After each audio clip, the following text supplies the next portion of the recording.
And it says that Nehemiah says, and it came to pass, in beginning chapter 2, it came to pass in the month of Nisan, in the 20th year of King Artaxerxes, when wine was before him, that I took the wine and I gave it to the king.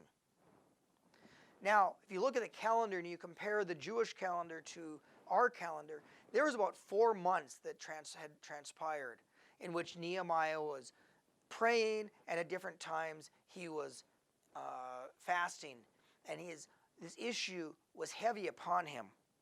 And it says that he was before the king, and he says in the end of verse 1, he says, "Now I had never been sad in his presence before. Therefore the king said to me, why is your face sad, since you are not sick? This is nothing but sorrow of heart." And he says he became dreadfully afraid. Why? Because it was illegal to not show joy in the presence of the king. To show sorrow, to show sadness in the king's presence was illegal. Because you should be rejoicing to be around the king. But now that his heart had become so burdened, he could do nothing but become sorrowful, and it came out in his face. And he says he became dreadfully afraid, and he says to the king, "Well, may the king live forever.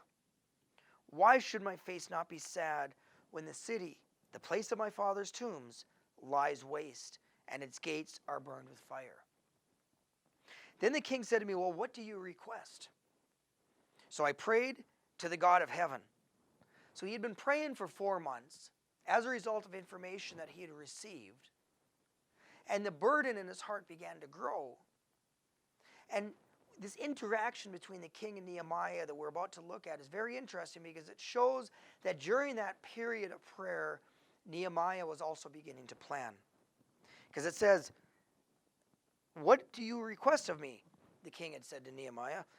And Nehemiah says, "So I prayed to the God of heaven." I mean, like one last prayer. And then he says, "If it pleases the king, if your servant has found favor in your sight, I ask that you send me to Judah, to the city of my father's tombs, that I may rebuild it."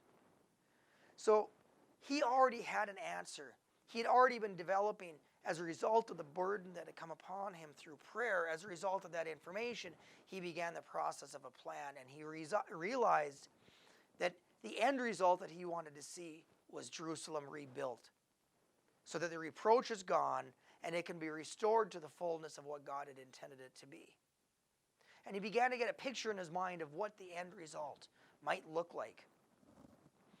And here he was, suggesting something to the king that was not even permitted by law since the time of the siege 70 years before. But he prayed, he suggested it to the king because the king had now asked him. And I think he'd been praying for this very opportunity, and now there it was before him. He prays, he lays it out before him, and the king says in verse 6, "Well, how long would your journey be? And when will you return?" So it pleased the king to send me, and I set him a time. So the very fact that Nehemiah could lay out a time frame for the king shows that he had already been thinking things through.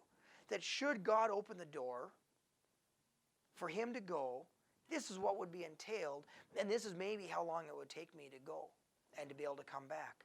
And so it's a sign that when he received that information, he began to pray. That burden that began to develop began to lead him into some processes of planning. It says, "Furthermore, I said to the king, if it pleases the king, let letters be given to me for the governors of the region beyond the river, that they must permit me to pass through till I come to Judah. And a letter to Asaph, the keeper of the king's forest, that he must give me timber to make beams for the gates of the citadel which pertain to the temple, for the city wall, and for the house that I'll occupy. And the king granted them to me according to the good hand of God upon me." So here you see Nehemiah at the point when the king agrees, "Okay, I'll allow you to go." The fact that he had already been planning and thinking things through is also seen in the fact that he then has another request. His request is one for security. Send letters along so that the governors and the leaders along the way will know that I'm coming with your authority, both in the journey as well as when I get there to Jerusalem, that there's no doubt that I'm coming under the authority of the king. But he'd also thought about the fact that there's not much for timber in Israel. There's a lot of rock for rebuilding the wall, but there's not a lot of timber. I've been in Israel, very few trees. And in thinking that, he also knew he would need that timber to rebuild the portions of the wall, but more so the gates and various other portions. And so he said, can you please give me a letter to the forest so I can go and gather the timber that I need to carry along with me, for the job. Another sign that he was calculating, that he was planning, that he was using the head that God had given him together with the prayers so that God's work would be accomplished. And as we follow the story along, in verse 9, then I went to the governors in the region beyond the river. I gave them the king's letters. Now the king had sent captains of the army and the horsemen with me. So in other words, not only now had the king agreed, not only had the king sent letters for protection and for authority, not only had he allowed his forest to be used, but he also on his own initiative sent army, a delegation of officers and soldiers with him for protection as well.